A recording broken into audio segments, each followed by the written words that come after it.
मोनिका की शादी को 6 महीने ही हुए थे, लेकिन उसकी जिंदगी खुशहाल और शांतिपूर्ण थी। उसका पति रमेश एक व्यापारी था और अक्सर काम के सिलसिले में बाहर रहता था। मोनिका अपनी सास और ननद के साथ रहती थी।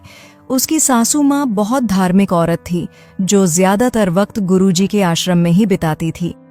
गुरुजी के नाम पर उनका अटूट विश्वास था। मोनिका इस धार्मिक माहौल में बहुत खुश थी, क्योंकि अपने मायके में उसने हमेशा झगड़े और नफरत ही देखी थी। उसे लगता था कि ससुराल में आकर उसकी सारी परेशानियां खत्म हो गई हैं। सासू माँ उसे गुरु के प्रति श्रद्धा रखने की सलाह देती थी और कहती थी कि उनके घर की सुख शांति सब गुरु जी की कृपा से है।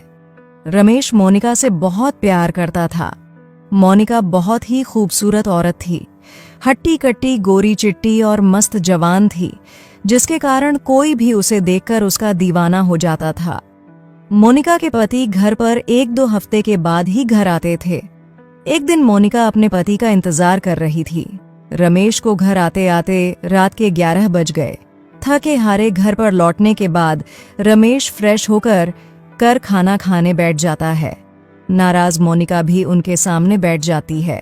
खाना खाने के बाद रमेश अखबार लेकर बेडरूम में चला जाता है और मोनिका रसोई के काम खत्म करने चली जाती है। रसोई के काम खत्म करके मोनिका भी बेडरूम में आ जाती है। रमेश अखबार में डूबा हुआ था। मोनिका बिस्तर पर रमेश के पास बैठ जाती है और अखबार खींचते हुए रमेश से थोड़ा नाराज होते हुए कहती हैं, आप इतनी देर से मत आया करो जी। मुझे आपके साथ वक्त बिताना अच्छा लगता है और आप है कि हमेशा देर से आते हो। घर से बाहर निकलने के बाद आपको याद भी रहता है कि आपकी बीवी घर पर इंतजार कर रही होगी। तभी रमेश मुस्कुराते हुए बोलता है, जाने मन, यह सब मैं भविष्य के लिए ही तो कर रहा हूं ना। हमारा परिवार बढ़ेगा तो हमें आगे के लिए भी तो सोचना चाहिए, है ना। और मोनिका को समझाते हुए रमेश उसे अपनी तरफ खींचता है और अपने गले लगा लेता है। तभी रमेश उससे कहता है कि माँ जी ने आपको बताया होगा ना कि गुरुजी वापस आ गए हैं। मोनिका ने हाँ में सिर हिलाया और रमेश से कहती हैं, जी मैं जानती हूँ कि गुरुजी कल घर आ रहे हैं और उनकी खूब सेवा करनी है। माँ जी ने सब बताया था शाम को। आप बिल्कुल भी चिंता मत कीजिए। आपकी जाने मन आपको शिकायत का मौका कभी नहीं देगी। अपनी बीवी मोनिका की ऐसी समझदार बातें सुनकर रमेश को अच्छा लग जाता है। अगले दिन दोपहर को बताए अनुसार गुरुजी उनके घर पर आ जाते हैं।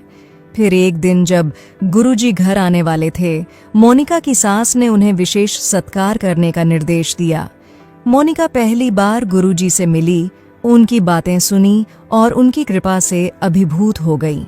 अगले दिन घर में सभी लोग बाहर जाने की तैयारी करने लगे। मोनिका की सास तीर्थ यात्रा पर, ननद ऑफिस के काम से गाजियाबाद और पति गुजरात के व्यापारिक दौरे पर जाने वाले थे। सबके जाने के बाद मोनिका अकेली रह जाती है। रात के 9 बजते हैं और गुरुजी मोनिका के घर आ जाते हैं। मोनिका उनका स्वागत करती है, उन्हें चाय पेश करती है। सब कुछ सामान्य लग रहा था, लेकिन तभी गुरुजी एक अजीब सवाल पूछते हैं, क्या तुम्हें डरावने सपने आते हैं? यह सुनकर मोनिका चौंक जाती है। यह बात उसने केवल अपनी सास को बताई थी। वह सपने में खुद को खून से लथपथ कमरे में देखती थी। यह जानकर गुरुजी गंभीर हो जाते हैं और मोनिका को कमरे में नारियल के साथ एक विशेष अनुष्ठान करने को कहते हैं। नारियल से धुआं उठने लगता है, जिससे मोनिका भयभीत हो जाती है। गुरुजी कहते हैं, इस कमरे में कुछ नकारात्मक ऊर्जा है जो तुम्हें नुकसान पहुंचाना चाहता है। मोनिका घबरा जाती है और गुरुजी से मदद की गुहार लगाती है। गुरुजी उसे दिलासा देते हैं, लेकिन उनकी आंखों में कुछ और ही इरादे थे। गुरुजी की बातें सुनकर मोनिका के पैरों तले से जैसे जमीन सरक जाती है। मोनिका गुरुजी के पैरों में गिर पड़ती है और कहती है, गुरुजी, मुझे इस मुसीबत से बचा लीजिए। गुरुजी, कृपा करके बचा लीजिए। मुझे मोनिका की आंखों से आंसू बहने लगते हैं। गुरुजी ने मोनिका को हाथ पकड़कर उठाया और आंसू पोंछते हुए मोनिका को दिलासा देते हुए कहते हैं कि वह सब ठीक कर देंगे। उन्होंने फिर से आंखें करते हुए मोनिका को बिस्तर पर बैठने को कहते हैं। मोनिका तुरंत बैठ जाती है। आंखें बंद करते हुए गुरुजी मोनिका से बातें करते रहते हैं। धीरे धीरे गुरु का मन बहू को देखकर पिघलने लगता है। गुरुजी के अंदर शौपान जाग उठता है। गुरु ने सोच लिया था कि जैसे भी हो मोनिका से अपनी हसब मिटाकर ही रहेगा। गुरुजी मोनिका को अपनी बातों में फंसा रहे थे। गुरुजी ने पूछा, मोनिका, क्या तुम अपने पति रमेश से दूर रह सकती हो? मोनिका कहती है, नहीं गुरुजी, मैं उनके बगैर नहीं रह सकती। मोनिका तुरंत जवाब देते हुए उनके सामने हाथ जोड़ती है। कुछ कीजिए गुरुजी। मोनिका अपने पति को खोना नहीं चाहती थी। गुरुजी अब मोनिका के बगल में बैठ जाते हैं और कहते हैं, मोनिका, आपको मेरा एक काम करना पड़ेगा। मोनिका धीमे स्वर में पूछती है, क्या करना पड़ेगा? गुरुजी ने मोनिका के सर को पकड़कर उससे कहता है कि मोनिका, आपको मेरा वह काम करना पड़ेगा, आपको मेरे साथ रहना पड़ेगा। मोनिका गुरुजी से कहती हैं, गुरुजी, ये आप क्या कह रहे हैं? आप होश में तो हो?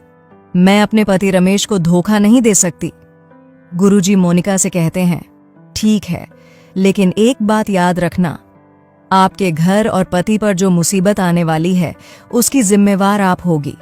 मोनिका अपने परिवार और पति रमेश पर बिल्कुल भी आंच आने देना नहीं चाहती थी और मोनिका गुरुजी की बातों में आ जाती है। अगर आप मेरी बात मान लोगी तो मैं आपके पति और घर की आने वाली सारी परेशानियां दूर कर दूंगा।